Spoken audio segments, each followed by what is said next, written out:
¿Qué tal, familia? Sean muy bienvenidos a una nueva entrega de Relatos de la Noche Largo. La oscuridad ya nos arropa, y con ella surgen esos relatos que, bajo la claridad del sol, nadie se atrevería ni a susurrar. Para esta noche hemos preparado una selección de historias sumamente inquietantes, perturbadoras y escalofriantes. Relatos que se te van a quedar grabados en la mente mucho tiempo después de que este video llegue a su fin. Así que busca un rincón tranquilo, apaga cualquier luz, ponte los auriculares si puedes y desconéctate de todo. Escucha con los 5 sentidos puestos, pero ten presente que al final solo son historias de terror. Que estos sucesos hayan tenido lugar en algún momento no significa que te vayan a pasar a ti. A fin de cuentas, sería una locura pensar que el simple hecho de escuchar estos relatos en plena madrugada pudiera despertar algo que debería permanecer dormido para siempre. O tal vez sí. Ahora, respira profundo, apaga esa última bombilla que te queda encendida y deja que las sombras te guíen. Sean todos bienvenidos nuevamente a Relatos de la Noche Largo, el espacio donde cada relato es una ventana hacia secretos que, honestamente, la humanidad nunca debió conocer. Y ahora, que empiece la primera historia. Valeria pasó por algo hace unos meses que es una auténtica locura. Algo tan extraño y surrealista que ni siquiera se ha atrevido a contarlo en su círculo más cercano. Sin embargo, no fue la única que presenció esto. Y es por eso que ella sabe perfectamente que no está perdiendo el juicio. Pero, en cuanto escuches lo que pasó, puede que muchas de tus certezas empiecen a tambalearse. Yadir es alguien a quien le apasiona el terror, cree en lo paranormal, pero como quien cree en cosas que simplemente no podemos explicar en este mundo. Como si existieran especies animales que ignoramos porque no hemos recorrido todo el planeta, o como si existieran culturas con rituales ocultos que nunca nos enseñaron en los libros de texto del colegio. Él lo ve con la misma naturalidad que cualquier otra cosa, como si se tratara de un sabor de pizza que aún no has probado. Así es como Valeria lo tenía integrado, como algo más. Nunca le dio importancia, hasta que hace un par de meses esto le cambió la perspectiva. Iba conduciendo, acompañada de su novio, y la verdad es que todo iba muy bien, muy tranquilos. Venían de pasar una tarde realmente especial, sumamente romántica en todo el sentido de la palabra, porque celebraban su aniversario. Él la había llevado a cenar a su restaurante favorito, el mismo sitio donde le pidió que fuera su novia, después de disfrutar de unos platillos italianos deliciosos, según lo que pude entender. No estoy seguro del menú exacto, pero imaginemos unos ravioles o ese platillo que más te guste a ti.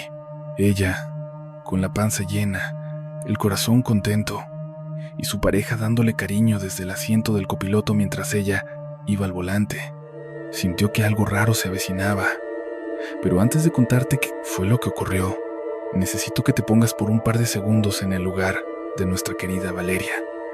Quiero que entres en su papel. ¿Vienes llena de comida? Probablemente con esa somnolencia ligera después de cenar. ¿Vienes con una sonrisa de oreja a oreja? Quizás con tu mano derecha vas sujetándola, llevas la mano de tu pareja, disfrutando de ese momento tan romántico y especial. De fondo, suena en el equipo de música esa playlist que a los dos les encanta. El ambiente no podría ser más perfecto, y la carretera por la que transitan está prácticamente desierta. Tuviste un día de 10, realmente tuviste mucha suerte. No hay nada de tráfico, ni el típico embotellamiento infernal donde te quedas atrapado. Nada de eso. No, para nada. Todo fluye increíblemente bien. Te sientes cómodo, y el ambiente es inmejorable, pero de pronto algo cambia, sientes algo muy raro. Te das cuenta de que quizás haber visto esas películas de Spider-Man hace años hace que lo que estás viviendo ahora tenga un sentido un tanto inquietante. Me refiero a que, sin que nada en el entorno lo justifique, se te acaba de despertar el sentido arácnido. Sientes una amenaza rotunda y absoluta a menos de 10 metros, pero no ves nada. Es una sensación tan invasiva, pesada, oscura y malévola, que te quedas en silencio sepulcral, y tu pareja también. La música que escuchaban, sin importar si venía de un celular, un disco o una memoria, empieza a distorsionarse, como si el aparato estuviera fallando, y ambos sienten un miedo atroz, esa corazonada de que están a punto de sufrir un ataque. Están ahí, justo en una curva donde normalmente habría otros autos, pero todo está vacío. Aquel día que parecía tan soleado y perfecto, de repente se siente nublado aunque el cielo esté despejado. Es que esa sensación de peligro inminente es tan pesada que te pone en alerta máxima. Notas que tu pareja está igual, mirando hacia todas partes. No hace falta que se digan nada. Ambos entienden que sienten lo mismo, pero no comprenden qué es, porque no hay nadie ahí. De repente, a escasos 2 metros de la esquina, aparece una persona. Es una joven de unos 20 y tantos años. Se nota delgada bajo la ropa. Intuyes al instante que está viviendo en la calle. La ropa está hecha jirones y se nota la falta de higiene en su rostro y brazos. Tiene el cabello totalmente enredado y camina con una mirada que parece querer hacerle daño a cualquiera. A medida que se acerca, dispara una alarma en ustedes que jamás habían sentido en su vida, al punto de que, incluso estando dentro del vehículo, que es bastante grande, bloquean los seguros y revisan que las ventanas estén bien cerradas. Lo hacen por puro instinto, sin ponerse de acuerdo, y cambian de carril casi sin mirar el retrovisor, solo para alejarse lo más posible de ella. Entonces, la mujer da media vuelta y, estando ahí parada, empieza a hablar con algo que solo ella puede ver. Claro, podrías pensar que se trata de una persona esquizofrénica, pero la vibra del lugar no tiene nada que ver con la imaginación. Es una sensación real de una amenaza inminente. Ves que la mujer empieza a enfurecerse, a señalar con la mano y a gritarle a la nada con una rabia desmedida. De repente, voltea hacia ti, se te queda mirando, sonríe y te señala. Dice Valeria que, cuando vio eso, el cuerpo le empezó a... Es algo instintivo. Ni siquiera se ponen de acuerdo, pero los conductores cambian de carril, casi sin mirar el espejo retrovisor. Lo hacen con tal de alejarse lo más posible de esa persona. Y entonces, esa figura se da media vuelta y, parada ahí, empieza a hablar con alguien que solo ella puede ver. Claro, uno podría pensar que se trata de alguien con esquizofrenia, pero la sensación que flota en el ambiente no tiene nada que ver con la imaginación de nadie. Tiene todo que ver con una vibra de peligro inminente en ese lugar. De pronto ves que esta mujer empieza a enfurecerse. Dirige la mirada, gesticula con las manos y comienza a vociferar con tal odio que, de repente, se gira, te clava la vista, te sonríe y te señala. Valeria cuenta que, al ver eso, sintió que su cuerpo se le paralizaba. No voy a voltear atrás, pensaba. No hay fuerza en este mundo que me obligue a mirar. Comenzó a temblar. Fue un terror indescriptible, algo que nunca, en toda su existencia, había llegado a experimentar. Se sintió invadida, amenazada, acosada, todo lo que se te ocurra que signifique una violación absoluta de tu espacio personal. El miedo fue tan intenso que no pudo aguantarlo más. Pegó un grito y en ese instante su novio le soltó: «Písale», en lugar de mantener la calma de decir: «Oye, no, está pasando nada. Esa mujer está allá afuera y no nos hará daño. Tranquila, solo tiene la mente en otro lado. Ignórala». «No, para nada», gritó. «Písale, písale, vámonos de aquí». Y ambos empezaron a avanzar. Al novio le temblaba la voz. Y mira que él no es ningún cobarde, pero lo que acababan de sentir allí fue algo horripilante. Mientras se alejaban, la sensación era sumamente extraña. Sentían como si estuvieran atrapados dentro de una esfera oscura de la que intentaban escapar, pero que por alguna razón los retenía y no los dejaba ir. Y de pronto, de un segundo a otro, la paz regresó. Ya estaban a unos 50 metros de distancia de esa persona. Ni siquiera voltearon a verla. ¿Cómo se quedó? ¿Qué rayos estaba haciendo? No les importaba en lo más mínimo.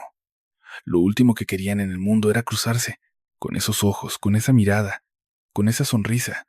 Solo deseaban que a esa persona le fuera bien, pero lejos, muy lejos, sin volver a encontrársela jamás. Los dos seguían temblando de pavor.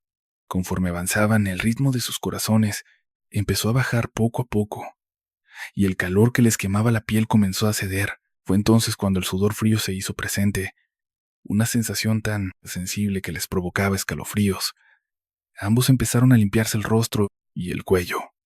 La pobre Yadir, ahí sentada al lado de su novio, no tenía palabras. Cuando ambos extendieron la mano al mismo tiempo para alcanzar unos pañuelos, y sus dedos se rozaron, soltaron una carcajada nerviosa. Ya, el peligro había pasado, lo sabían perfectamente, todo había terminado. ¿Quién sabe qué fue eso? ¿Para qué demonios vamos a hablar de esto? Ambos se quedaron en un silencio absoluto. Ni siquiera se habían dado cuenta de que prácticamente habían bajado el volumen del radio a cero, aunque la música seguía sonando muy bajito, ahí al fondo.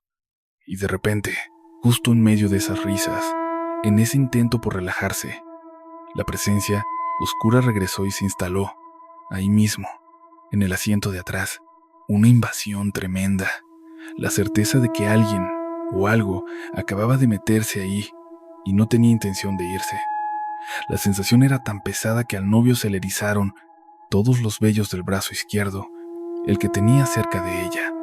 Él solo le puso la mano encima, le apretó fuerte y tomó el espejo retrovisor para moverlo hacia arriba. Ni siquiera se atrevieron a mirar atrás, pero la presencia de alguien ahí sentado era tan real y tan abrumadora que no hacía falta decir nada. No querían hablar del tema. El siguiente kilómetro fue un calvario. El siguiente kilómetro fue un camino directo al infierno. Fue el tramo más largo, más lento y más sofocante que han vivido jamás. En un punto, Yadir empezó a sollozar, a contener el aliento, y él le apretó la mano como suplicando: «Deja de hacer eso, por favor, te lo ruego». Le apretaba la mano, pero al mismo tiempo le temblaba. Yadir seguía ahí, en el auto, respirando cortado. No iba a voltear hacia atrás. No había poder humano que le hiciera mirar. Él, por dentro, no dejaba de rezar. Pero cada vez que oraba, sentía como esa cosa que estaba allí, por dentro iba rezando sin parar.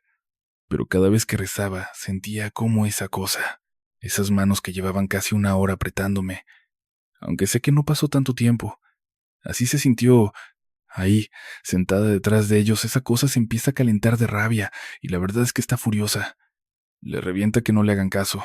Le hierve la sangre que ni siquiera volteen a verla, que no le tengan ni pizca de miedo, mientras ellos están viviendo lo que probablemente sea el peor momento de sus vidas. Pero entonces, de repente, la calma regresa. En ese instante, es como si los dos se hubieran conectado por telepatía. Él suelta un suspiro profundo. Ella hace lo mismo. Y de pronto, ella da un volantazo y frena el carro a mitad del camino, bueno, a un lado, fuera del carril donde deberían circular los autos. Aprovechando que la carretera está despejada, se detienen. Bajan y ella se suelta a llorar, pero con un llanto desconsolado, como si fuera una niña pequeña. Llora y llora sin parar, y me confiesa: «Narrador, ha sido el instante más horrible de mi existencia, pero al mismo tiempo, sentí un alivio increíble. Fue como probar la libertad por primera vez. Sentí como si un par de manos me hubieran estado asfixiando durante casi una hora, aunque sé que no pasó tanto tiempo». Así se sintió y de pronto me soltaran. Me dejaron libre y sentí, por primera vez en mi vida, que podía respirar, que el aire llenaba mis pulmones y que por fin podía relajarme.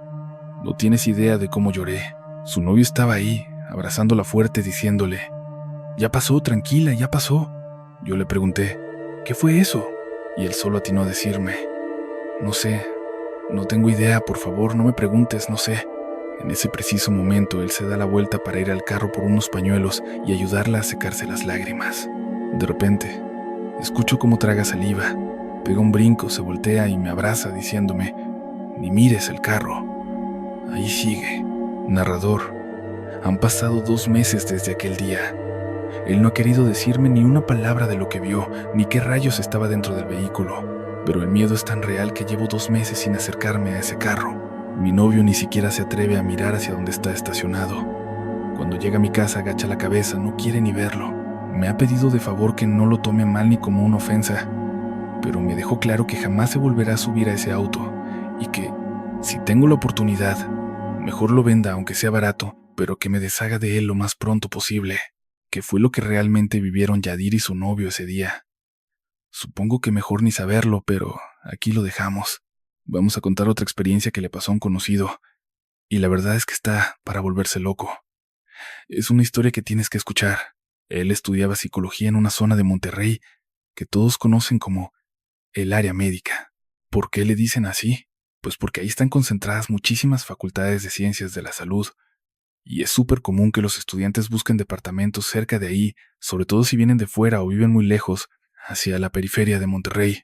Lo hacen para poder llegar rápido a sus clases o a las prácticas. Ya sabes cómo es eso. El caso es que tiene un amigo viviendo en un edificio de departamentos. El edificio ya tiene sus años. Es un lugar bastante tétrico, y él lo conoce bien porque ha ido muchísimas veces. Aunque, para ser honestos, casi siempre había ido de fiesta, no tanto a estudiar, pero ahora le tocaba a él buscar un lugar para vivir, así que vio ese edificio como una opción real.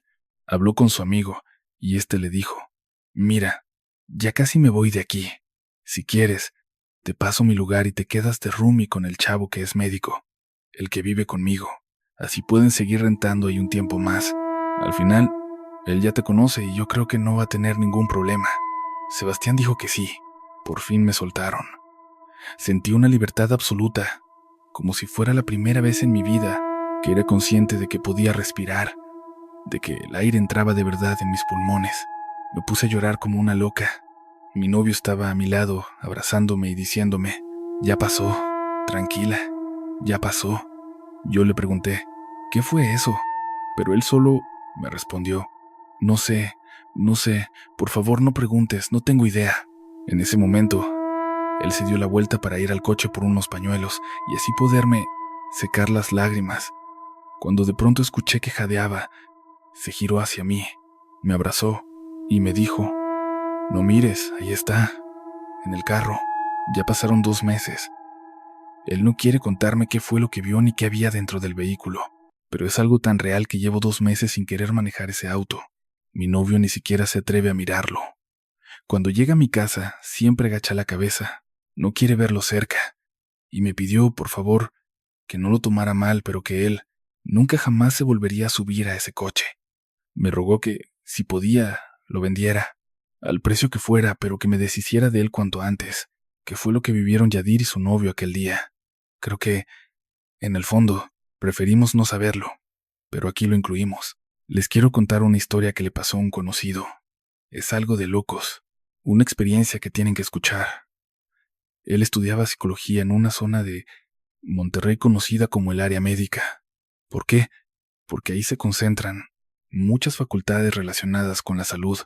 Por eso, es muy común que los estudiantes busquen departamentos por ahí, sobre todo si vienen de fuera o viven en la periferia, para no sufrir con los traslados a clases o a las prácticas.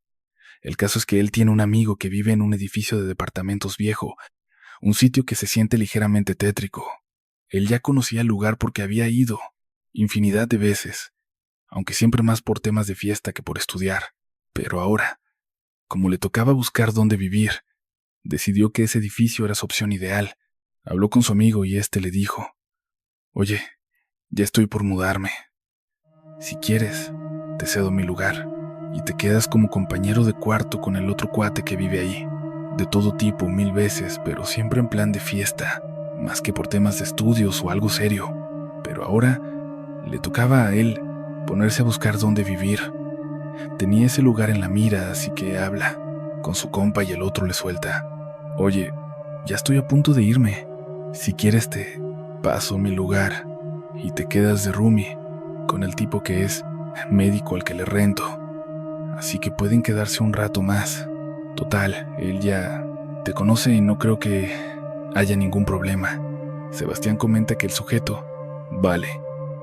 Pues resulta que, tras un par de charlas donde planeaban cómo iba a ser toda la mudanza, el amigo lo frena y le suelta: «Oye, igual no te lo había dicho, pero en ese departamento pasan cosas raras. Está como embrujado». Sebastián, sin darle mucha importancia, le responde: «¿Qué? No inventes». Y el otro insiste: «Te lo digo muy en serio. Mira, yo no he vivido tantas cosas, pero si quieres sal de dudas y pregúntale al compañero con el que vivo, el médico del que te hablé. Él es quien las ha vivido. Y créeme, son experiencias pesadas. Mejor prepárate mentalmente». No sé cuánto tiempo habrá pasado, pero al final el médico termina confesándole a Sebastián que, efectivamente, es una realidad. En ese departamento pasan cosas inexplicables relacionadas con el espíritu de una mujer. Se oyen gritos, pasos que resuenan por ahí y en varias ocasiones la han visto tras la ventana, justo dentro del mismo lugar. Dicen que es una mujer que lleva una bata blanca. Se ve extremadamente pálida, con el pelo negro, y se nota a leguas que no pertenece a este mundo. Es alguien que claramente falleció hace tiempo, pero ahí sigue. El médico le asegura que él mismo tuvo encuentros con ella y que fueron situaciones aterradoras. Sebastián se quedó dándole vueltas al asunto. ¿Debería mudarse? ¿Se queda o no? ¿Le estarán tomando el pelo? ¿Será una broma o pura verdad? Un día, teniendo que ir a los departamentos para un trámite de la facultad, pidió un coche de aplicación. Justo cuando el vehículo se detuvo frente al edificio, el conductor se volteó y le preguntó: «Oiga, ¿usted no sabrá si hay algún departamento libre por aquí?». Sebastián le explicó: «Pues mire, con toda la gente del área médica que busca lugar por aquí, es casi imposible. Están muy bien ubicados y normalmente los heredan entre conocidos. Así fue como yo conseguí el mío para mudarme». El tipo suspiró. «Qué mal, es que me encantan. Yo viví aquí hace un tiempo». Sebastián, intrigado, le preguntó: «¿En serio?». Y el conductor asintió: «Sí, sí». Entonces Sebastián se animó: «Bueno, pues ya que estamos, no lo tome a mal, pero le voy a hacer una pregunta un poco rara. ¿Usted no sabe si por casualidad los departamentos están embrujados?». El conductor respondió de inmediato: «Sí, sí, hay uno en especial. Digamos que el número 13. ¡Qué coincidencia!». Era precisamente el departamento de Sebastián y su compañero. El hombre siguió: «Sí, el 13. Ahí estuve yo. Está embrujado y sé perfectamente qué espíritu es el que habita ahí». Sebastián se quedó helado, sin entender absolutamente nada. Estaba seguro de que nunca había visto a ese hombre en ninguna fiesta ni reunión. Era un completo extraño, un conductor de aplicación, así que era imposible que se hubiera puesto de acuerdo con sus compañeros de piso para jugarle una broma. «Por favor, dígame», le pidió Sebastián, «¿qué espíritu es el que está ahí?». El conductor le soltó: «Es una mujer. Se escuchan gritos, pasos. Hay momentos en los que las cosas salen volando, las lanza por los aires». Sebastián no salía de su asombro. Era exactamente lo que le habían advertido. Entonces el hombre concluyó: «Bueno, el espíritu que está ahí es el de mi mamá, el que va manejando». Le pregunta: «¿Sabes si hay algún departamento disponible por aquí?». Y Sebastián responde: «¿Sabes qué? Por toda la zona hospitalaria de estos últimos años, conseguir algo aquí es casi imposible, porque la ubicación es buenísima. Normalmente se los heredan entre conocidos. Yo así conseguí el mío, y es donde me voy a establecer». Entonces el tipo le dice: «Ah, bueno, pues ni modo, aunque me gustan mucho. Yo viví aquí hace tiempo». «¿En serio?», pregunta Sebastián. «Sí, sí, sí». Y sigue: «Bueno, entonces te voy a preguntar algo. No lo tomes a mal, pero ¿sabes si están embrujados?». Sebastián le responde: «¿Qué pasó? ¿Cómo que embrujados?». «Sí», insiste el otro, «hay uno en especial. Pongámosle el número 13. Qué coincidencia. Justo el departamento donde vive Sebastián con su compañero de cuarto». Y le dice: «Sí, el 13, yo estuve ahí y está embrujado. Sé perfectamente qué espíritu habita ese lugar». Sebastián se queda descolocado, como que no logra procesar lo que está escuchando. Definitivamente, jamás había visto a ese tipo en ninguna fiesta ni reunión. Así que no es alguien que se haya puesto de acuerdo con sus roomies. Simplemente es un conductor de aplicación y todo esto es una coincidencia tremenda. Sebastián le pide: «Por favor, cuéntame, ¿qué espíritu es el que está ahí?». «Es una mujer», le contesta. «Se escuchan gritos, pasos y hay veces que las cosas salen volando, las avienta». Y Sebastián piensa: todo lo que me han dicho de ese depa es tal cual. El tipo remata: «Y el espíritu que está ahí es el de mamá». «¿Cómo que su mamá?». «¿De mamá?». «Sí». Y dice: «Es que yo viví un tiempo allí, estuve viviendo con mamá. Después ella enfermó, falleció, y al poco tiempo empezaron a suceder estas cosas. Mi hermano y yo nos fuimos acostumbrando y le hablábamos: «Ya, mamá, cálmate. Por favor, mamá, ya basta. O sea, tienes que estar en paz». y seguir tu camino al otro lado. Y por un tiempo las cosas se calmaron, pero sé que si vuelven a pasar cosas, es el espíritu de mi mamá. Es muy raro todo esto, porque Sebastián no puede creer cómo diablos llegaron las coincidencias a este punto. Pero, al parecer, es una señora mayor ya entrada en años, que falleció hace tiempo y su espíritu simplemente no pudo partir. Eso de cierta forma lo deja más tranquilo. Decide quedarse en el departamento. Antes de bajarse de aquel taxi de aplicación, le pregunta al conductor si tiene alguna fotografía de su familiar. El hombre le dice que no tiene ninguna, pero le describe más o menos cómo era su madre. Al llegar al departamento, se topa con el doctor. Le pregunta, ¿podrías describirme a la mujer que viste? Y aquí todo se vuelve muy extraño, porque mientras el chico del Uber asegura que con ella empezó todo y que es el espíritu de su mamá el que habita ahí, la describe como una mujer bajita y robusta, que vestía ropa de persona, mayor, muchos suéteres tejidos a mano. Y desde que tenía 23 grados, la señora sentía frío, así que siempre andaba con algún chalequito o suéter. En cambio, la mujer que describen allá es alta, delgada, que muestra marcas de moretones en el cuello. Se ve de unos 20 años y está muy enojada, pero muy, muy enojada. Tras escuchar esto, Sebastián se muda al lugar y empiezan a suceder cosas raras. De repente se escuchan voces. En más de una ocasión, se oye el grito de una mujer en el pasillo de la habitación. El doctor llega a un punto en que termina su especialidad, se gradúa y se va. Sebastián tiene un nuevo compañero de cuarto, y a él le toca la peor parte de toda la historia. Él puede verla, y describe a una mujer que tiene signos evidentes de la forma en la que probablemente cruzó al otro mundo. Es muy probable que ella misma se haya quitado la vida. Forzó su partida. Espero que me puedas entender. Desde que él la ve y la describe, la situación en el departamento empeora drásticamente. Cada vez que hay visitas, vuelan los platos, se oyen gritos en el cuarto y queda una sensación permanente de odio y de coraje. Un día, en la alacena, descubren que en el piso hay un adoquín mal puesto. Lo quitan y al hacerlo, encuentran una cruz de plata. Es una cruz muy grande. Desde que la ven, les produce una sensación muy desagradable. Hablan con el doctor y el antiguo inquilino, y el doctor les dice, «Ay, no la muevan. Cuando nosotros llegamos era imposible vivir ahí, así que trajimos a alguien que hizo unas oraciones y nos dijo que con esa cruz las energías disminuirían». Y sí, disminuyeron. Les advierte, si la mueven, de ahí las cosas van a ponerse peor. Y Sebastián le contesta, «Es que ya la sacamos». Él responde, «No, van a tener que limpiar el lugar, porque si no, no van a poder vivir ahí». Y Sebastián me cuenta, pues pasó. La mujer se empezó a aparecer. A toda persona que iba, le tocaban la puerta en la madrugada y empezaban a gritarle cuando estaban afuera. Hasta que llegó el día en que yo me mudé del apartamento música y de alguna forma mi Ruby se terminó adaptando. Siguió viviendo ahí. Pero el día que ella se marchó fue porque iban a demoler el edificio, lo iban a tumbar por completo.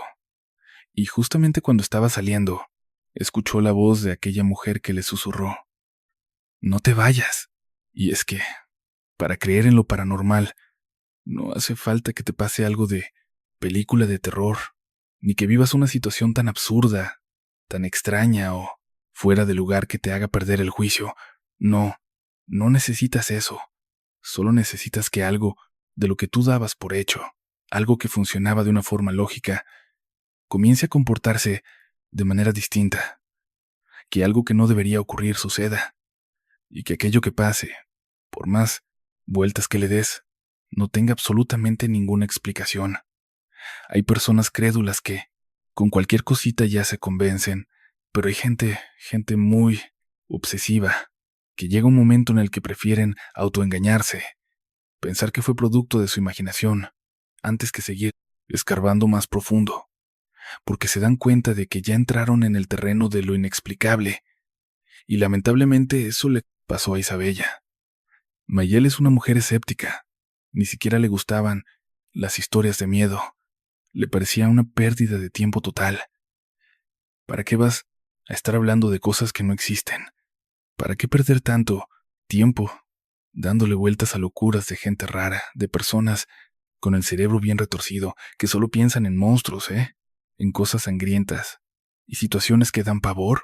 El miedo es feo, es algo desagradable. ¿Por qué no mejor pensar en cosas bonitas? Ella me dice, narrador, yo me consideraba una persona súper positiva, muy libre, y de verdad, para mí todo lo paranormal eran puras patrañas, inventos, de gente crédula o de gente aprovechada. Y dentro de ese espectro, esos eran los dos extremos, y cabían un montón de situaciones hasta que me tocó a mí. Y cuando me pasó, te lo digo así, casi me vuelvo loca. Por una cuestión de mi trabajo, nos mandaron a un curso a otro país. No te voy a dar detalles, porque no quiero problemas, ya que sigo trabajando allí. Pero cuando me enviaron al extranjero, me fui con 2 colegas, bueno, una compañera y un compañero, y yo iba como líder del grupo. Nos dieron a elegir entre 3 casas distintas, y al final los 3 nos decidimos por la misma. Estaba en las afueras de la ciudad. No era tan conveniente, pero estaba alejada, a unos 5 kilómetros de donde teníamos la oficina. Si nos íbamos trotando, porque en ese entonces hacíamos muchísimo ejercicio, un entrenamiento pesado. Habríamos tardado alrededor de 1 hora y 20 minutos, lo cual era perfecto para nuestra rutina matutina. La ciudad a la que nos mandaron para el estudio era una de las más seguras que había en todo el Presto, la neta. Ahí no existía el peligro de asaltos, ni te iban a tender una trampa, ni nada de ese tipo de cosas. Teníamos un ritmo de vida muy saludable. Contábamos con horarios de trabajo y de descanso, bien establecidos, horas para despejarnos, y aquel curso técnico al que íbamos estaba increíble. Nos levantábamos, salíamos a trotar, caminábamos un poco y llegábamos a las oficinas. Las instalaciones tenían gimnasio y duchas, así que íbamos directo. Lo aprovechábamos y cerrábamos la rutina con un poco. Caminábamos hacia las oficinas, que tenían gimnasio y baño. Íbamos seguido para terminar la rutina con un poco de ejercicio. Después de darle duro al ejercicio y pegarnos un buen baño, cerca había un sitio donde vendían comida saludable. Comprábamos el almuerzo ahí y luego arrancábamos. La verdad, el curso estaba de maravilla. Elegimos la casa por el espacio, no por la ubicación. En esa ciudad, si nos hubiéramos quedado en el centro, nos habría tocado dormir en una casa diminuta, de apenas 2 cuartos. A mí me iba a tocar compartir con mi compañera, mientras que mi compañero, como todo un rey, se quedaba con el cuarto, más grande, pero es que el espacio era tan mínimo que ni siquiera podíamos mover las camas. Y dijimos, qué fastidio tener que compartir baño y cuarto a estas alturas. Piensa que ya pasábamos de los 30 años, así que teníamos nuestros hábitos bien marcados. Además, entre nosotros no había nada, más allá de lo profesional. Por políticas de la empresa, si llegabas a tener algo romántico con un colega, tenías que elegir, o terminabas la relación, o te buscabas otro trabajo, porque te despedían, sin contemplaciones. Eran súper estrictos. Te cuento todo esto para que entiendas por qué elegimos esa casa. Nos convencimos de que era la mejor opción. Dijimos, ya está, haremos ejercicio y listo. La casa era inmensa. 5 habitaciones y 3 baños, 2 plantas, más una terraza y un patio. No tienes idea. Cabían mis papás, mis tíos, mis abuelos, y sobraba espacio en ese patio. Para que te hagas una idea, era una joya de lugar, algo hermoso, de verdad, una belleza. No podía creer que estuviera viviendo ahí. Era un sueño, y si el precio por disfrutarlo era tener que esforzarme todos los días haciendo ejercicio, estaba más que dispuesta a pagar hasta el último maldito minuto de sudor. Mis compañeros estaban en la misma sintonía. Bueno, mi compañera era la más flojilla del grupo, aunque, siendo justos, era floja comparada con nosotros, que somos súper trabajadores y muy entregados. Así que ella tampoco le dio muchas vueltas al asunto. Lo único que la hizo quejarse fue decir, «Ay, pero correr y caminar, qué pereza. Total, que se compró una bicicleta. Y ahí la tenías, pedaleando. Hacía el mismo recorrido que nosotros, pero en la mitad del tiempo, a veces hasta menos, iba de lo más tranquila. A veces se dormía unos minutos más porque con la bici llegaba sobrado. Al final, el ejercicio salía perfecto y todo funcionaba de maravilla. Bueno, te cuento, llevábamos casi una semana en la casa y todo iba sobre ruedas, hasta que, de pronto, sucedió algo que, desde el primer segundo, no pude dejar pasar. Tienes que entender cómo soy. Soy una persona súper controladora, perfeccionista a morir. Las cosas se hacen cuando yo digo, como yo digo, y en el momento exacto en el que doy la orden, sobre todo cuando se trata de trabajo. Eso ha hecho que tener pareja sea un lío, porque casi nadie me sigue el ritmo, y a mí me revienta tener que seguir el de los demás. En el trabajo siempre soy la líder, porque las cosas se hacen bajo mis reglas. Punto. Hay quienes dicen que soy un ogro, otros que simplemente soy estricta, pero nadie puede quejarse de los resultados que entrego. Nadie. Por eso, entiende mi personalidad.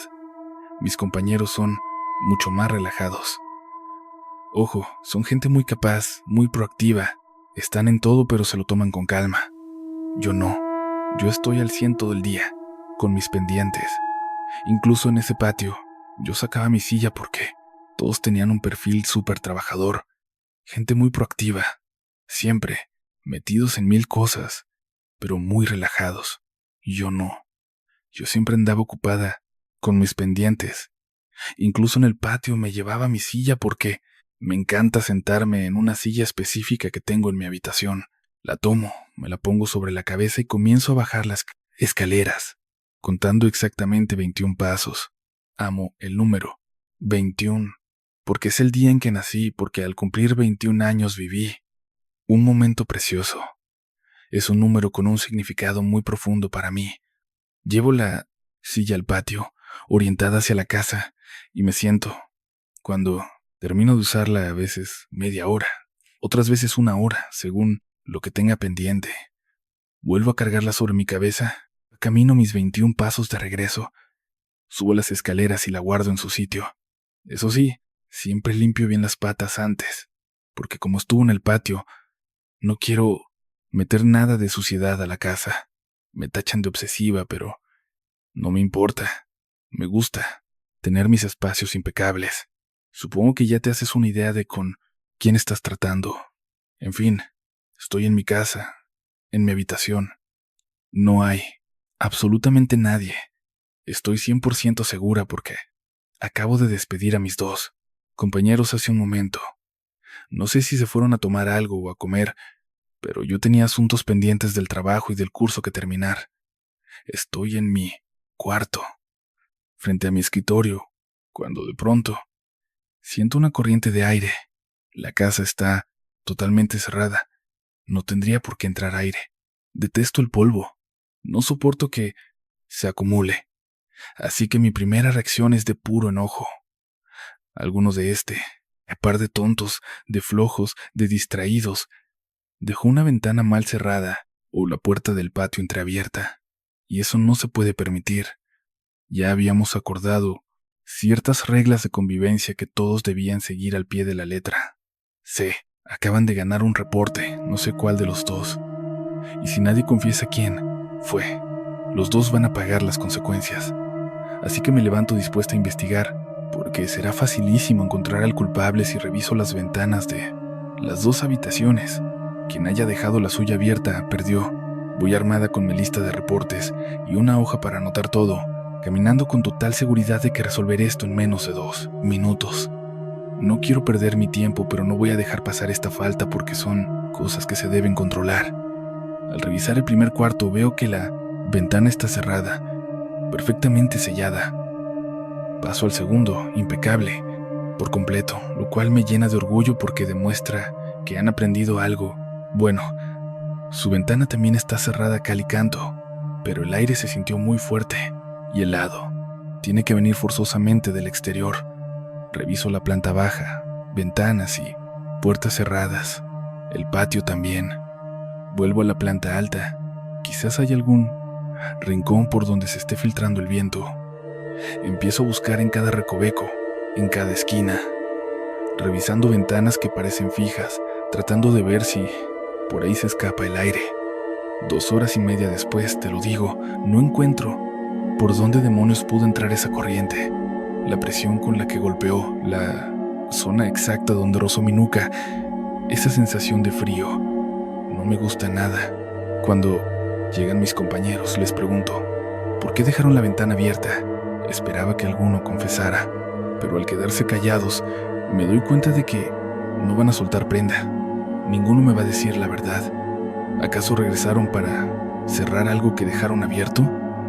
Ya habíamos quedado en que eso no debía pasar y se molestaron. Me dijeron que estaba montando todo un show, toda una drama, una situación que no tenía por qué darse, ni siquiera había motivos para discutir. Me preguntaban qué me pasaba, si había tenido un mal día, y me decían que no eran formas.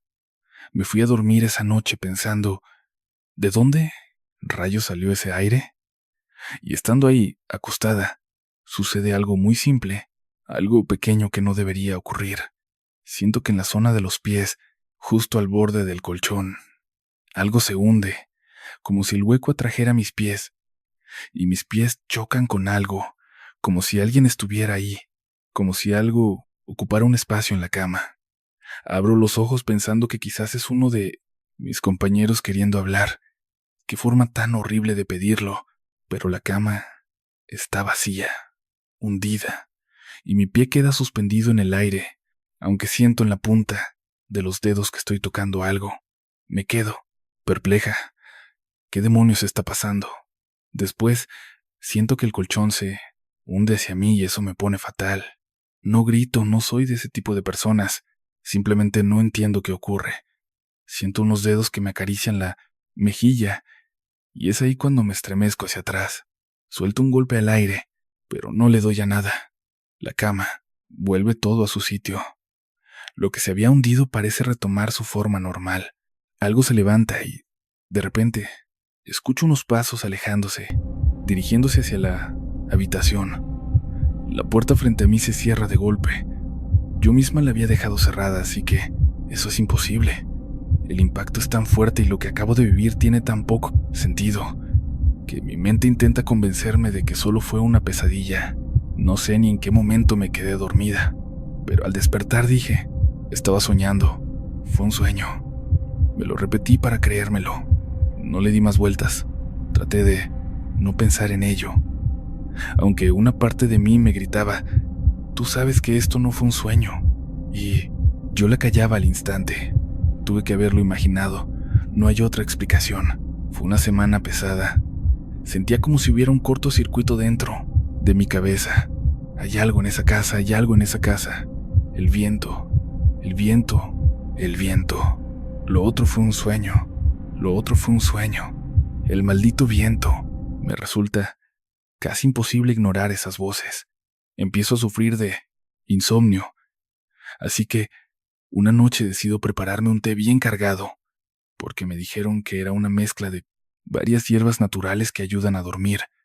Estoy ahí, preparando el té, cuando siento un par de manos que me agarran por la cintura y me aprietan con fuerza, y se siente como una invitación, algo que me están imponiendo, aunque yo tengo mis gustos. Eso era algo que no iba a permitir. ¿Por qué no? Tenía ni idea de quién lo estaba haciendo. Así que, con mucha calma pero firme, me giro esperando ver el rostro de algún invitado inesperado o de alguno de mis compañeros. Pero no hay nada. No hay absolutamente nadie. Miro hacia mi cintura y veo la tela de mi ropa hundida, como si alguien me estuviera sujetando. Empiezo a temblar y digo, suéltame. Y poco a poco siento que aflojan el agarre. Giro de nuevo, no veo nada, pero escucho cómo cruje el piso hacia la salida. Ahora sí tengo verdadero terror. Mi cerebro ya no puede decirme que es fantasía. Simplemente se queda con un zumbido, igualito a cuando la televisión pierde la señal y se queda en blanco. Mi cerebro está en shock. Dejé la taza de té ahí tirada, algo que jamás habría hecho. Subo, en shock. Dejé mi taza con té ahí mismo, algo que jamás en la vida hubiera hecho. Subo las escaleras, me meto a la cama y creo que me quedé ahí hasta el amanecer. Cuando abrí los ojos sintiéndome agotada, totalmente abatida, no tenía ni ganas de sacar el tema. Mientras caminábamos hacia el trabajo, mi compañera me soltó de golpe que ya no soportaba estar en la casa. Me preguntó si no me había fijado que, después de cumplir con mis obligaciones, siempre buscaba cualquier excusa para salir. Estaba convencida de que en ese lugar pasan cosas extrañas. ¿A qué te refieres?, le dije. Y lo que me soltó después me dejó helada. Me confesó que, cada vez que se mete a bañar, siente una presencia observándola fijamente. Ya van 2 veces que, justo al salir de la ducha, está 100% segura de ver cómo la puerta se cierra sola. Es como si alguien lo hubiera abierto, y en el preciso instante en que ella se talla los ojos o la cara, esa cosa entra y vuelve a salir. Siento terror. Narrador, porque no logro entender a qué nos enfrentamos ni qué está pasando realmente. No sé si nos estamos volviendo locos, si alguien nos puso algo en la comida o si hay algún tipo de químico en el ambiente que nos esté haciendo alucinar, pero para darnos la respuesta, fue el mismo lugar el que se encargó de revelarnos la verdad. Estábamos los 3 en la sala, platicando abajo, cuando de pronto se desató una especie de tormenta. Fue un soplido de viento que llegó a una velocidad brutal, un aullido tan potente que veíamos cómo los árboles se doblaban hasta casi tocar el suelo. Parecía que estábamos atrapados justo en medio de un huracán. Las 2 puertas de cristal del patio se abrieron de un solo golpe. Al abrirse, entró una ráfaga cargada de polvo, tierra, hojas y un viento feroz que arrasó con todo. Fue un desastre absoluto, algo que no te alcanzas a imaginar. Duró unos 2 o 3 minutos que se sintieron eternos. Los 3 salimos disparados hacia la cocina y nos encerramos ahí. Desde adentro escuchábamos cómo seguían entrando ramas y basura mientras algo golpeaba los muebles de la casa. Se escuchó cómo caían varios cuadros, un jarrón, un frasco que teníamos por ahí, incluso una mesa pequeña se movía violentamente. El viento soplaba con una fuerza descomunal y, pegados contra la puerta, el estrés era tanto que a los 3 nos dio por reírnos. Era una risa nerviosa, como diciendo: no puede ser, esto es una locura absoluta. El viento no era tan fuerte como para sentir que nuestras vidas corrían peligro, pero no querías encontrártelo de frente. Íbamos a terminar cubiertos de inmundicia. Un compañero intentó revisar el internet y, como era de esperarse, no había señal. Pasamos 3 minutos entre risas, repitiendo: ¿qué demonios está pasando aquí? Este sitio está demente. Abrimos la puerta, narrador, y nos quedamos fríos al ver el panorama. El lugar era un completo desastre. Hojas y ramas esparcidas por cada rincón. Incluso los muebles donde estábamos sentados habían sido desplazados. El viento tuvo la fuerza suficiente para mover objetos pesados. Fue impresionante. Una alfombra estaba hecha jirones porque una rama la había atravesado. Había 2 ventanas rotas y una cantidad de basura increíble. Pero lo peor es esto. Estábamos observando todo desde la puerta de la cocina y, al fijarnos bien en el suelo, estaba cubierto de huellas de pies descalzos, y eran pisadas de lodo, señal de que estaban mojadas. Lo más perturbador es que había huellas de tamaños distintos, unas muy grandes y anchas, otras pequeñitas como de un niño y una más, muy fina, que parecía. Durante los siguientes 3 minutos, los 3 no parábamos de reír diciendo: ¿pero qué demonios? ¿Qué está pasando en esta casa? Esto es una maldita locura. Abrimos la puerta y, narrador, nos quedamos helados. El lugar era un completo desastre. Había hojas y ramas esparcidas por todas partes. Los muebles donde estábamos sentados hace poco, ahora estaban movidos de sitio. El viento tuvo que ser tan salvaje como para arrastrar piezas tan pesadas. Era impresionante, la verdad. Había una alfombra con una esquina totalmente retorcida y hecha jirones, porque una rama la había atravesado por completo. 2 ventanas destrozadas y, bueno, un montón de basura y escombros por todos lados. Pero lo peor es esto. Estábamos observándolo todo desde el marco de la puerta de la cocina y el suelo. En el momento en que nos fijamos bien, nos dimos cuenta de que el piso estaba lleno de huellas de pies descalzos y estaban mojadas porque eran marcas de lodo fresco. Lo terrorífico es que había huellas de pies enormes, muy anchos, otras muy pequeñitas, como si fueran de un niño, y otras más que me estaban volviendo loco. Me obsesionaba con eso casi a diario. Ya no me quedaban amigos. Se escuchaban los pasos. Parecían de un adolescente o de una mujer. Marcaban huellas invisibles, como si ellos fueran los verdaderos dueños de la casa. Hablamos con la empresa. Les exigimos que nos cambiaran de lugar y les pedimos que no nos hicieran preguntas. Finalmente nos movieron al centro de la ciudad, pero a partir de ahí, todo nuestro grupo y la relación que teníamos se echó a perder. Ese secreto que tuvimos que cargar, que tuvimos que dejar de lado, fingiendo que no existía, nos estaba carcomiendo por dentro. Pareciera que la invasión de esas entidades no se quedó solo en la casa, nos las trajimos con nosotros. Porque al regresar a mi país, en mi propia casa, una sola noche, estando en mi habitación a punto de dormir, empecé a escuchar cómo movían los ganchos de mi closet, estando totalmente cerrado. Es un closet pequeño, pero movían uno a uno los ganchos, como si estuvieran revisando mi ropa. Creo que me las traje conmigo, y como se está volviendo costumbre en nuestra nueva sección de Se Busca, tengo una historia de la que no tengo idea de su origen, y me gustaría que me digas si en tu región o en tu zona has escuchado algo parecido. Nos tenemos que hablar de lo que le pasó a Adrián. Cuando él iba en la preparatoria, vivió algo súper raro. El caso es que se hizo novio de una chava. La relación iba viento en popa. Todo parecía ir de maravilla, pero hay que ser honestos, y él mismo lo admite.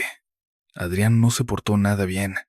De pronto apareció otra chica, alguien que le atraía desde hacía unos meses, o quizás desde un año atrás.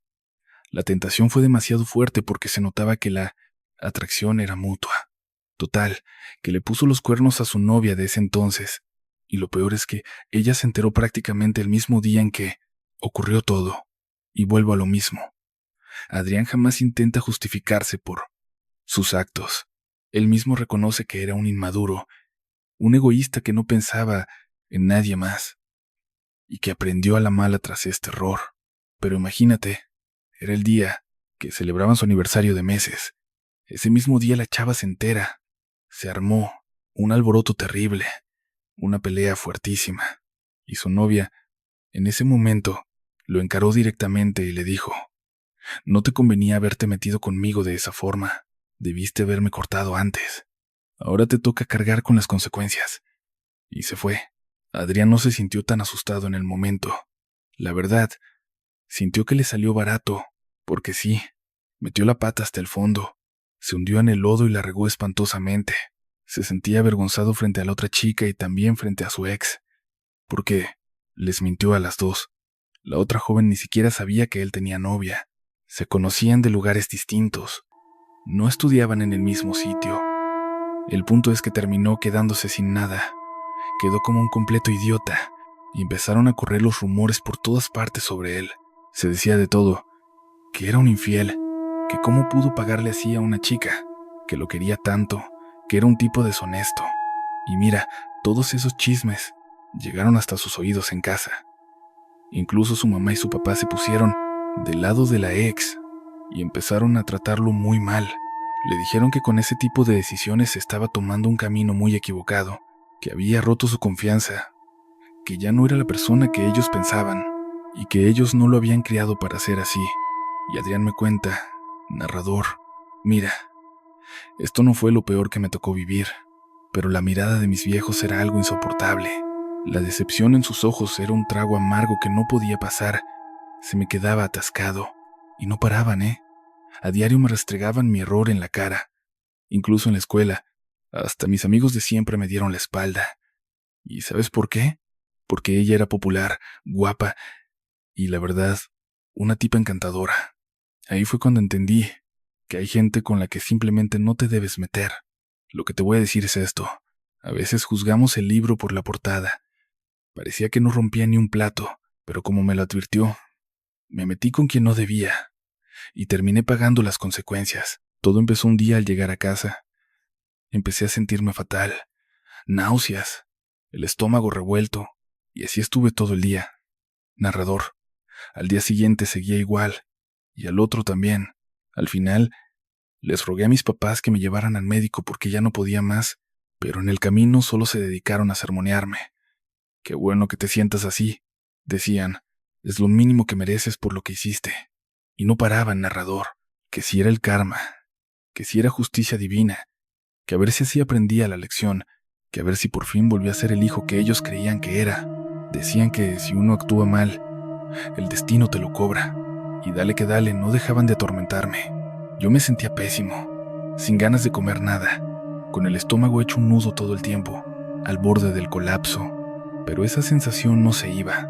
Lo peor es que los exámenes médicos no mostraban nada. Empecé a percibir olores que no existían.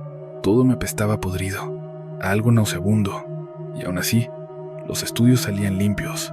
Según el doctor, físicamente estaba bien, que solo era estrés. Y mis papás le contaban toda la historia al doctor solo para humillarme. Yo me sentía totalmente expuesto, como si estuviera desnudo frente a él. El doctor me miraba con un desprecio, como si pensara que no valía la pena ni ayudarme. La mirada de la gente era horrible, y eso apenas empezaba. Conocía gente nueva y en poco tiempo me daban la espalda. No sé qué rumores habrán inventado sobre mí, pero ya no podía ni hacer amigos. Me metí a un equipo de fútbol sin avisar en casa ni en la escuela, y aún así, los chicos de otros barrios me trataban mal, me humillaban y me ignoraban. Era como si el universo entero se hubiera confabulado en mi contra, como si quisieran restregarme en la cara lo mal que me había portado. Y así seguí, narrador, durante 2 años enteros. Mis viejos serán lo que sean, pero no se cansaban. 2 años, narrador, casi a diario recordándome lo mismo. Me estaba volviendo loco. Ya no tenía amistades. En el colegio, hasta los profesores sabían todo. Incluso cuando pasaban cosas peores que lo que yo hice, nadie se olvidaba de mi error. Empecé a sospechar que ahí pasaba algo raro. ¿Por qué la gente no me dejaba vivir? Me habían destrozado la autoestima. Ya no quedaba nada de mí. En la escuela todos los profesores sabían perfectamente lo que había ocurrido. Cualquier cosa nueva que pasaba, incluso aunque fuera mucho peor de lo que yo hice, nunca era lo suficientemente grave como para que lograran olvidar lo mío. Empecé a sentir que algo extraño sucedía ahí. ¿Por qué todo el mundo estaba tan pendiente de mí? Mi autoestima estaba por los suelos. No quedaba nada de quien solía ser. ¿Qué había ahí? ¿Qué fue lo que invocaron? No tengo ni idea, pero creo que jamás debieron haber jugado a la Ouija, porque eso no es ningún juego, ni mi propia sombra. Antes yo era un tipo popular, de esos que siempre tienen amigos y mucha chispa. Pero de repente me apagué, caí en una depresión profunda, perdí las ganas de todo. Me encerré en casa y me quedé solo, sin nadie. En fin, que un día me fui a una excursión de fin de semana. Nada. Me la pasaba siempre encerrado, sin amigos. Bueno, total, un día Era el bicho raro, el apestado del grupo. Nadie me quería cerca ni en su equipo. Y mira, la verdad prefería eso a estar en mi casa, porque ahí no paraban de recriminarme cómo pude decepcionarlos. Una cantaleta interminable que me revolvía el estómago y me llenaba de angustia. En fin, todo el dolor de estómago y el revuelo. Mira, llegó un punto en que me acostumbré a vivir así, con ese asco constante. Comía fatal, bajé muchísimo de peso, estaba en los puros huesos y a nadie le importaba, lo cual me hundía más. Estaba bajando tanto de peso, era puro hueso, y parecía que a nadie le... Era como si, cuanto peor estuviera yo, más felices se sintieran los demás. No lo entendía. Sí, cometí un error, pero ¿para tanto? Importaba, aunque intentaran ponerse más alegres. Yo no entendía, o sea, la cagué, pero no para... Quizás sí. O igual era yo que ya no sabía medir el alcance de las cosas, no sé. Total, que me voy al campamento, a la excursión. Estamos en unas cabañitas y los encargados del lugar. Excursión. Estábamos en unas cabañas y los encargados de las... Ya no sé ni qué cara ponía yo, pero no había ni un alma que me tratara bien. Todos me miraban con desprecio, como si fuera un ladrón o alguien en quien no se puede confiar, como si estuviera tramando algo turbio. Veían como si les fuera a robar algo, como si fuera alguien a quien no sé qué proyectaba, narrador, pero apenas me veían me soltaban.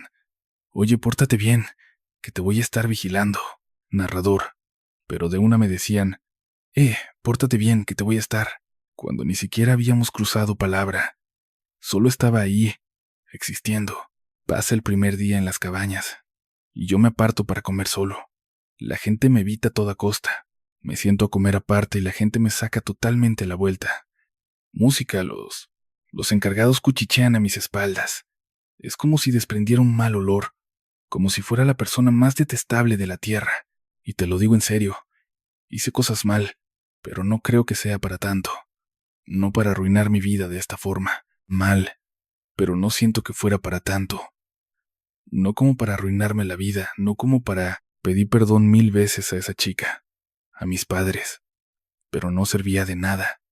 Era como si nadie me escuchara, como si yo ya no existiera para ellos. Y esta chica, le pedí perdón 1000 veces a mis papás, no servía de nada. Era como, ya para el segundo o tercer día, pensé, bueno, al menos no estoy en casa, estoy en el bosque. El día que estoy allá, al menos no estoy en casa. Al menos estoy en un bosque. Y ahí es cuando me invadieron pensamientos fatales. ¿Cómo podría perderme en el bosque y no regresar nunca? Sería mejor que seguir viviendo esto, no regresar para hacer algo mejor que lo que sigue.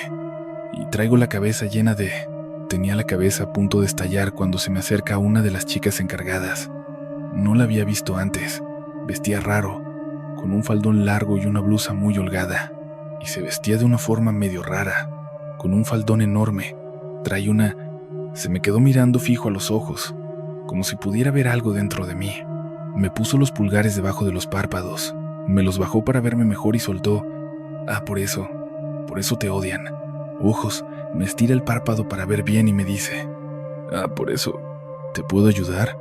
Sí, puedo hacerlo, quiero ayudarte. Yo estaba en shock. ¿Me vas a cobrar algo? Le pregunté. No, no me vas a dar nada. Pero está bien, igual te voy a ayudar. Sé. ¿Me vas a dar algo? No, tú no me vas a dar nada. Pero igual está bien. Igual, quédate ahí, me dijo. Narrador, esto se me quedó grabado a fuego en la mente. La chica se dio la vuelta. Caminó un poco y regresó con unas velas rojas. Da media vuelta, se va caminando, regresa y trae unas velas rojas. Las encendió y cuando la cera empezó a derretirse, me pidió que estirara las manos. Estaba helado. Era la primera vez en 2 años que alguien me trataba como un ser humano. Por un lado me gustaba lo que pasaba, pero por otro, la chica me daba miedo. No entendía que estaba tramando, pasando todo al mismo tiempo. No, esa chica me da miedo. No entiendo qué rayos está. Estábamos hablando. Por pura inercia, estiré las manos. Ella me tomó una mano para dejar la palma hacia arriba. Giró la otra para que quedara hacia abajo y empezó a dejar caer la cera. La que cayó en la palma, aunque era de una vela roja, se puso negra como el carbón. La otra se quedó roja, dejándome una marca en forma de cruz que nacía desde mi muñeca. Ahí estaba, la parte transversal, y la vertical, bueno, la parte horizontal estaba en la muñeca, y la vertical subía desde mi antebrazo hasta el dorso de mi mano, y seguía bajando por uno de mis dedos. En la palma la marca también nacía en la muñeca, y la línea vertical venía desde un poco más arriba del antebrazo, justo por donde pasan las venas, hasta llegar a un dedo. Entonces me dice, 6 meses, no te las quites, y todo estará bien. Si te las quitas, vas a tener que cargar con algo mucho peor. ¿Me escuchaste? No es que quiera ayudarte, pero me conviene, ¿entendiste? Yo solo asentí con la cabeza. En ese preciso instante, narrador, llegué al comedor y empezaron a saludarme para invitarme a sentarme con uno de los grupos. En 2 años eso nunca había pasado. No recuerdo cuándo me di cuenta de que ya no tenía problemas con el estómago. No fue ese día, sino 1 o 2 días después. Yo estaba acostumbrado a comer casi nada, a tragar por obligación y aguantarme las náuseas. Llegué a casa y mis papás me invitaron a cenar. Te hablo de que el campamento ya había terminado. Pasaron por mí y, al llegar a casa, me invitaron a cenar, tratándome como a alguien más en la escuela, como si nada hubiera pasado. Y esta chica, cuando me ve, se nota que no se siente cómoda y me esquiva. No quiere hablar conmigo. Yo no entiendo qué está pasando. Bajo ninguna circunstancia permito que nadie toque mis manos. Cuando hablo con alguien, las escondo detrás de mi cuerpo. Siempre estoy jugando con las manos atrás y me dicen, uy, ¿qué? Nervioso estás. Y yo les respondo, sí, es que tengo un trabajo pendiente con eso. Les doy la vuelta a todas las situaciones. No quiero que toquen lo que esta mujer me puso en las manos. Pasaron más o menos 3 meses y medio. Yo estaba tan contento, había recuperado tanto de mi vida, que cometí el peor error que he tenido jamás. Y fue peor que lo que le hice a esta chica. Me fui con un grupo de amigos, mis nuevos amigos, porque a los anteriores, aunque las cosas habían mejorado, no podía perdonarlos. Nos fuimos a un río, me metí al agua, narrador, y no cuidé mis manos. Empezamos a jugar, a echarnos agua. Yo agarré agua con las manos, las salpiqué. En algún momento comencé a golpear el agua, me puse a nadar. Y en un momento, cuando estaba de pie allí, el agua me llegaba a la cintura. Al ver mi reflejo, vi cuerpos que estaban ahí, todos hundidos, ahogados, todos volteando a verme a mí. Y el olor a podredumbre llegó de una manera terrible. No querían tocarme, era como si yo no estuviera allí. Nadie los veía, nadie los percibía. Mi corazón casi se detiene. En ese momento, salí del río. Estaba aterrado y vi que los cuerpos no estaban solo bajo el agua. Había gente de pie ahí, pero todos estaban ahogados. El olor a carne muerta, ese hedor podrido, es algo que no te puedes imaginar. Llego a mi casa, hay sombras afuera, siento presencias en mi propia casa, aunque nada se mueva. Pero los olores, esos olores no se me quitan de la nariz. Son aromas que me siguen a todas partes todo el tiempo. Es el olor a la muerte y es algo simplemente horrible. Siento que me persigue, que me está buscando.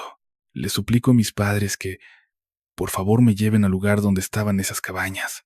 Mis papás no entienden nada y empiezan a comportarse de una manera extraña conmigo. Todo el malestar de mi estómago regresa con fuerza. Finalmente, después de haber ahorrado durante 2 meses y medio, consigo un taxista que acepte llevarme a donde estaban las cabañas. El tipo se queja todo el camino, diciendo que ojalá valga la pena, porque si pierde las ganas, me va a dejar tirado a mitad de la carretera.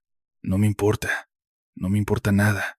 No dejo de ver cosas en mi habitación, no dejo de ver cosas en la escuela. La gente me empieza a tratar raro, me evitan, hasta los maestros se alejan de mí. Es como si otra vez estuviera cubierto de ese hedor que tengo todo el tiempo impregnado en la nariz. Llego a esas malditas cabañas y buscando a esa mujer, me la topo de frente. Preguntó por ella, pero nadie la conoce. Cuando entro al bosque, al mismo sitio donde la vi la primera vez, donde hizo el ritual de las velas, ella aparece como a los 5 minutos. Me mira y me dice, ¿qué haces regresando a la casa de la bruja? Música. Yo solo le digo, por favor, ayúdame otra vez. Ella me mira las manos y suelta. Te advertí que terminarías cargando con eso. La primera vez te ayudé porque me convenía. Ahora ya no me conviene. Así que, adelante. Ojalá que lo aguantes, porque esto se va a quitar solo en unos 8 meses. Le digo, pero el aroma, no me lo puedo quitar. Huele a muerte. Se dio media vuelta y se fue.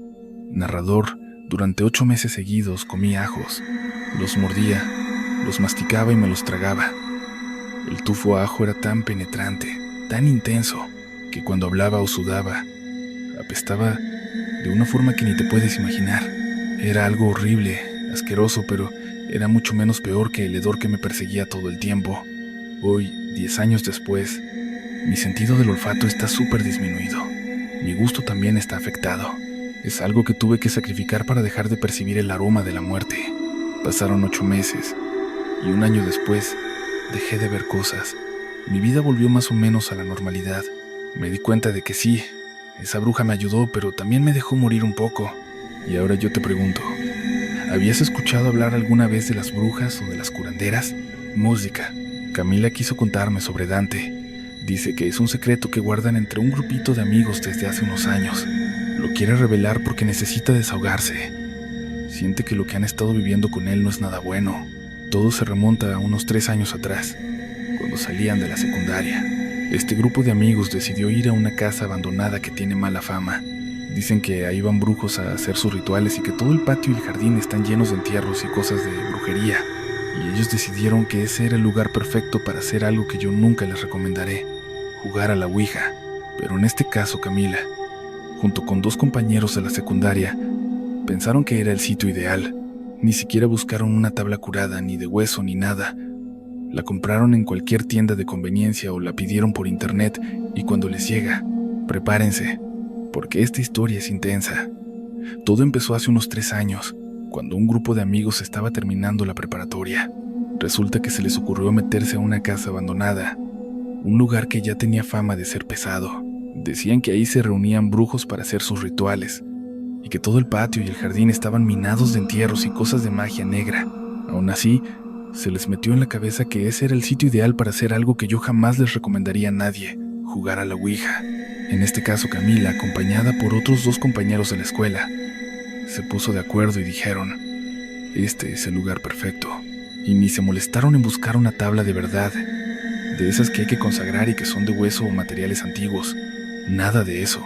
Fueron a lo fácil. La compraron en cualquier tienda de conveniencia o la pidieron por internet, y en cuanto les llegó, necesitaban una tabla para curaciones, de esas hechas de hueso, pero no encontraban nada. Al final, se decidieron y la compraron, ya fuera en una tienda de conveniencia o pidiéndola por internet. El caso es que les llegó esta tabla, que mucha gente usa en situaciones del pasado, y terminan yendo a esa casa para jugar.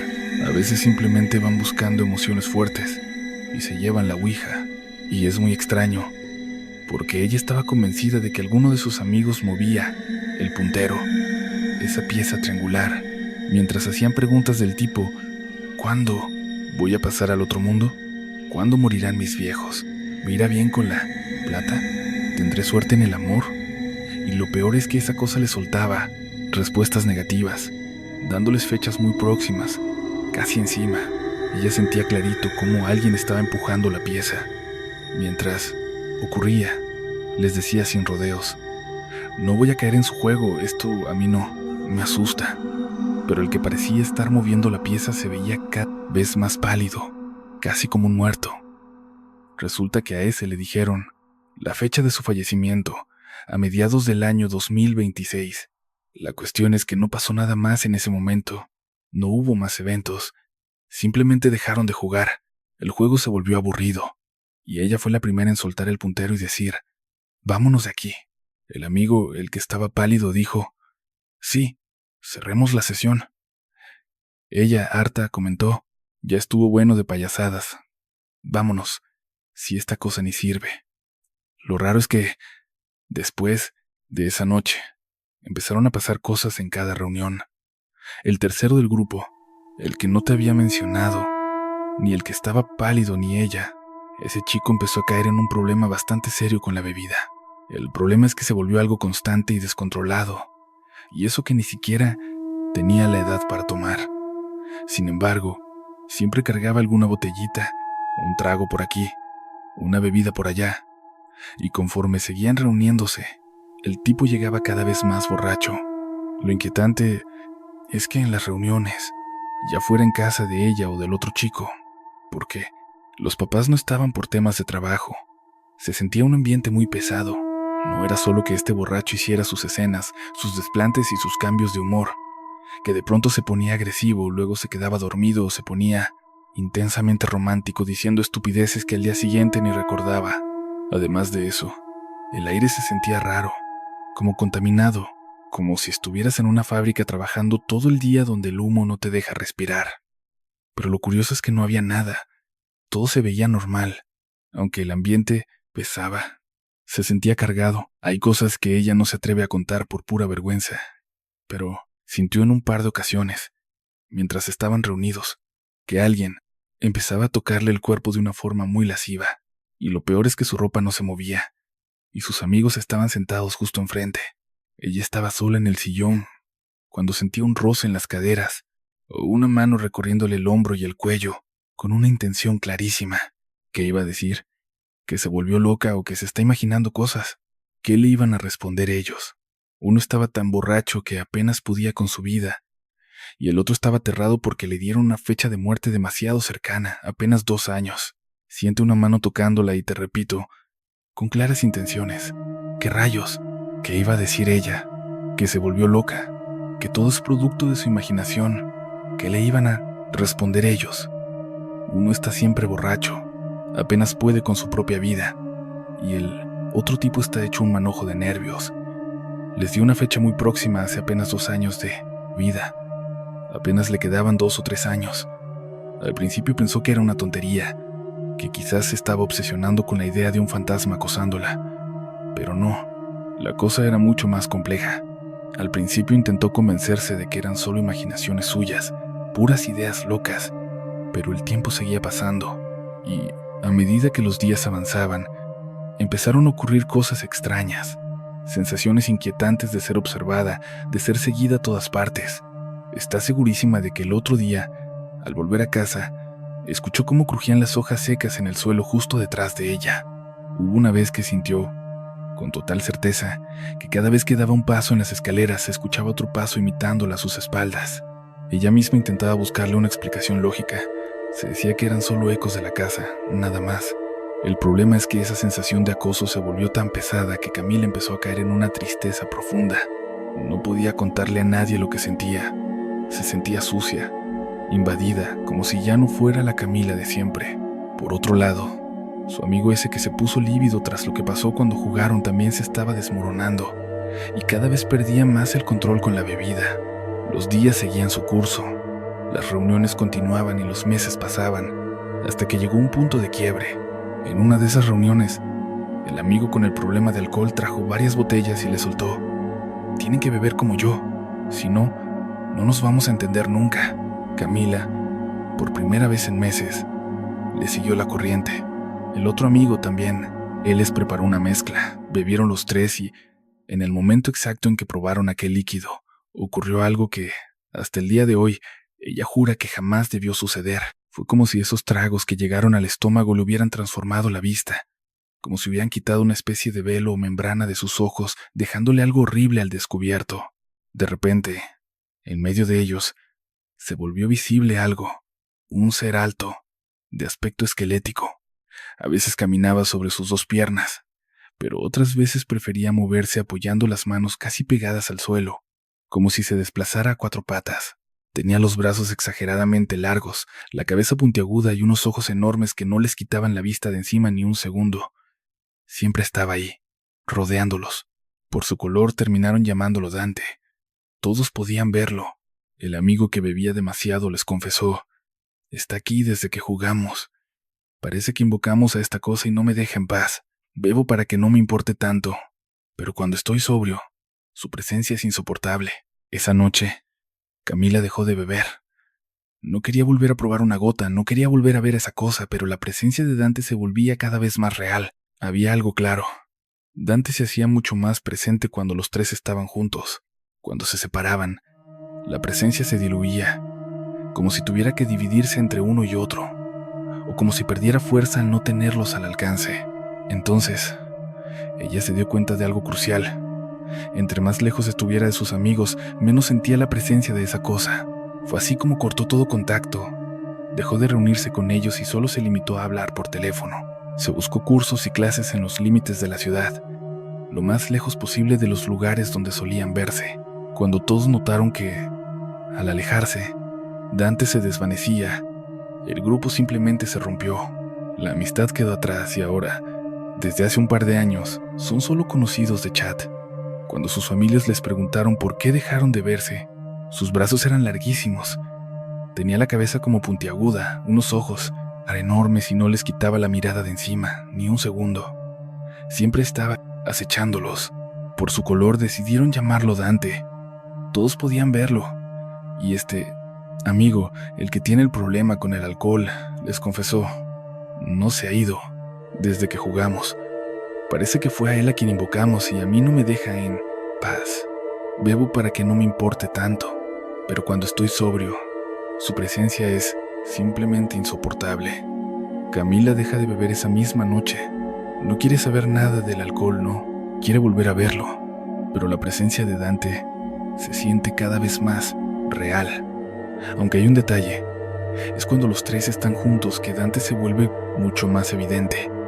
Cuando se separan, su presencia pierde fuerza, como si tuviera que repartirse entre uno y otro, o como si pudiera estar con los 3, pero de forma más débil. Entonces, ella nota algo clave. Cuanto más lejos estoy de mis amigos, menos lo siento. Y es así, como les deja de hablar, corta todo contacto presencial. Solo se comunican por llamadas telefónicas. Empieza a tomar cursos y clases en las afueras de la ciudad, lo más lejos posible de los barrios que solían frecuentar. Y cuando todos notan que, al distanciarse, Dante aparece menos, el grupo se desintegra.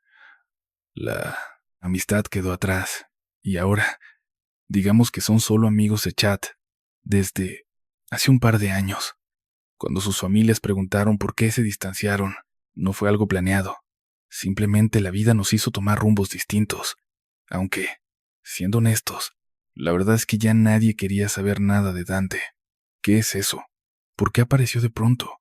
¿Qué fue lo que terminaron trayendo con ellos? No tengo idea, pero estoy seguro de que nunca debieron meterse con la Ouija, porque eso no es ningún juego. Y así, con este relato, amigos míos que nos sintonizan en Relatos de la Noche Largo, en esta velada sombría, cerramos nuestro recorrido de hoy. Y así llegamos al final de este relato, queridos amigos. ¡Qué intensidad! Ahora, llegó el momento de apagar la luz, de soltar todas las preocupaciones y cerrar los ojos. Espero que las historias de esta noche les hayan erizado la piel y los hayan dejado pensando. Ahora, apaguen las luces, olvídense de todo lo que los inquieta, cierren los ojos y traten de descansar profundamente. Permitan que la oscuridad los envuelva mientras nuevas historias cargadas de misterio aguardan en las sombras para ser contadas. Les agradezco de corazón habernos acompañado una vez más aquí, en Relatos de la Noche Largo. Nos reencontraremos mañana, cuando el sol se oculte, la sombra se extienda y nuevas historias cargadas de misterio estén aguardando para ser reveladas. Y si durante la madrugada escuchan unos golpes suaves en su puerta, no se preocupen, que tengan un descanso reparador y ojalá duerman tranquilos. Pero si en el silencio absoluto de la madrugada alcanzan a oír unos toquidos suaves en su puerta, no se asusten. Probablemente no sea más que el viento. Quizá solo sea el viento. Hasta la próxima. Que pasen muy buenas noches.